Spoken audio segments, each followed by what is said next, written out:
This channel does not promote any violent, harmful, or illegal activities. All content provided by this channel is meant for an educational purpose only.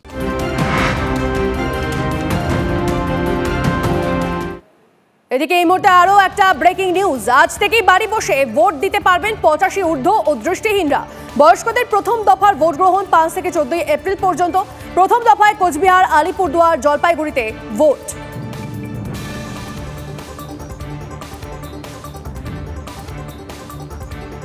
Vote আসে, বোমা সন্ত্রাস বাড়ে। 23-এ পঞ্চায়েত নির্বাচনের পর 24-এ Lok Sabha vote. এই ভোটেও শিরোনামে ক্যানিং পশ্চিম।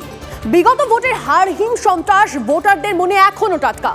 অবাধ ও সুষ্ঠু নির্বাচন আদৌ কি সম্ভব? কি বলছে ক্যানিং এর ভোটাররা দেখুন।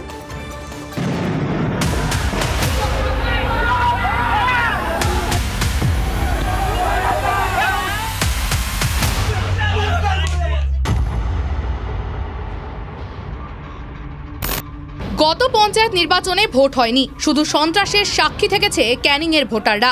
গোলাগুলি, খুন, জখম কি হয়নি এখানে? প্রাণ বাঁচানোর তাগিদে বিরোধীরা কেউই মনোনয়নই জমা দিতে পারেনি বলে অভিযোগ ওঠে। এলাকার মানুষ এখনো আতঙ্কিত, কিন্তু এবারে লোকসভা নির্বাচনে ভোট দিতে চান ভোটাররা। নির্বাচন কমিশনের কাছে তাদের আর্জি নিরাপত্তার। পঞ্চায়েত নির্বাচনে ভোট দিয়েছেন? না, পঞ্চায়েতে ভোট দিইনি। কেন ভোট দেননি? কেন দেয়নি নেতা। হ্যাঁ, ভোট দিতে দেয়নি।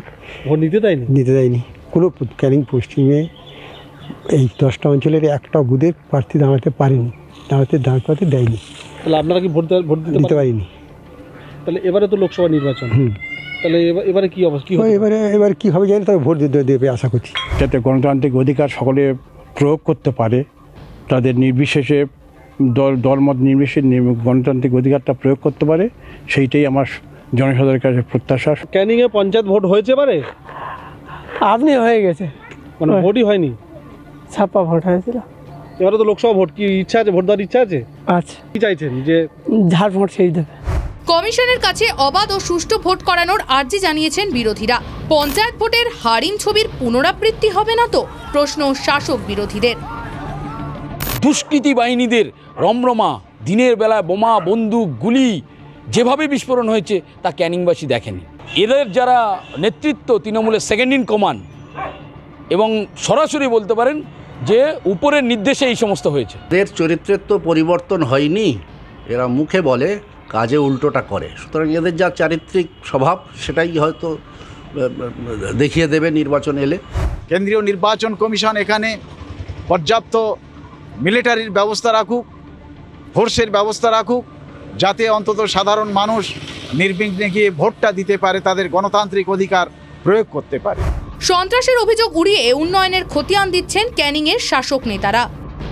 এলাকায় যা উন্নয়ন আপনি খোঁজ নিয়ে দেখুন না। বিধায়ক হিসাবে আমি মানুষের দরবারে মানুষের হয়ে যা কাজ করেছি, তৃণমূল কংগ্রেসের সরকারে এসে পশ্চিমবঙ্গের বিভিন্ন উন্নয়ন চলছে, সেই উন্নয়নটা ক্যানিংয়েও কিন্তু তার কর্মযজ্ঞ চলছে। মানুষ এই উন্নয়নের পক্ষেই আছে এবং এই নির্বাচনেও মানুষ যাবে, দেখবেন তৃণমূল কংগ্রেসের পক্ষে যা জিতেছি তার থেকে ডবল ভোটে আমরা এবারে জিতব। আমাদের এগেনস্টে অনেকে প্রার্থী হয়নি, তো প্রার্থী যদি না হয় সেখানে যে তৃণমূল কংগ্রেসের প্রার্থী তিনি জয়লাভ করেছেন, তাহলে তারা কেন এই কথা বলছেন আমি বলতে পারবো না। ইতিমধ্যে কমিশনের তোপের মুখে বেশ কয়েকটি জেলার জেলা শাসক। পঞ্চায়েত নির্বাচনে হিংসা কবলিত এলাকার যাবতীয় রিপোর্ট চেয়ে পাঠিয়েছে কমিশন। কমিশনের প্রত্যেকটি নির্দেশ পুঙ্খানুপুঙ্খভাবে মেনে চলার নির্দেশ, অন্যথায় ব্যবস্থা নেবার হুঁশিয়ারি কমিশনে। এবারে লোকসভা নির্বাচন কতটা শান্তিপূর্ণ হয় সেদিকেই নজর থাকবে আমাদের। ক্যানিং থেকে অভিজ্ঞান নস্কর, TV9 বাংলা।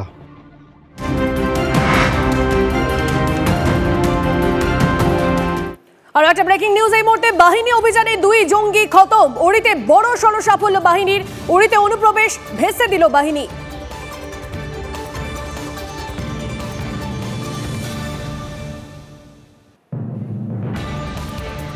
পরে খবরে আসি। 7ই এপ্রিল জলপাইগুড়িতে প্রধানমন্ত্রীর সভা।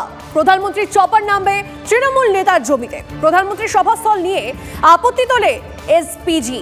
আশপাশে হাইটেনশনের তার থাকায় চপার নামতে সমস্যা।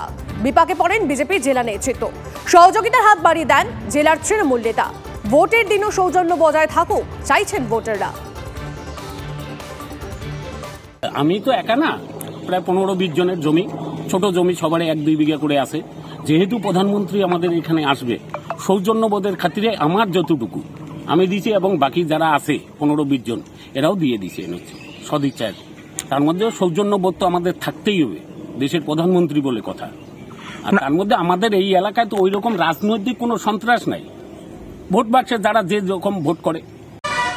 প্রধানমন্ত্রী সম্মানীয় যশস্বী ভারতবর্ষের প্রধানমন্ত্রী নরেন্দ্র মোদীর সভা আগামী 7 তারিখ জলপাইগুড়ি লোকসভার প্রার্থী সম্মানীয় জয়ন্ত রায় মহাশয়ের সমর্থনে ধূপগুড়ির এই ময়নাতলি, যেটাকে আপনারা বলেন ঝুমুর, এই ঝুমুরের পাশে মাঠে ঐতিহাসিক জনসভা হবে। আমরা খুশি, এখানকার সংখ্যালঘু সমাজের দাদারা ভাইয়েরা আমাদের সেই হেলিপ্যাড করতে তারা জমিতে সাহায্য করছেন, তাদেরকে আমরা ধন্যবাদ জানাই। লড়াইটা তো সংগঠনের লড়াই, রাজনৈতিক লড়াই। এখানে মমতা বন্দ্যোপাধ্যায়ের উন্নয়নকে সামনে রেখে আজকে দেশের প্রধানমন্ত্রী কোনো কাজ করেনি, মিথ্যাবাদা করেছে। আজকে রাজ্যের মুখ্যমন্ত্রী এত উন্নয়ন করেছে, সেটাকে সামনে রেখে তৃণমূল কংগ্রেস সাংগঠনিকভাবে এই লড়াই লড়ছে। সুতরাং এর সাথে আমাদের সৌজন্যে যতটুকু থাকা দরকার, বিভিন্ন রাজনৈতিক দল থাকবে, গণতান্ত্রিক দেশে এটাই তো কাম্য নাকি।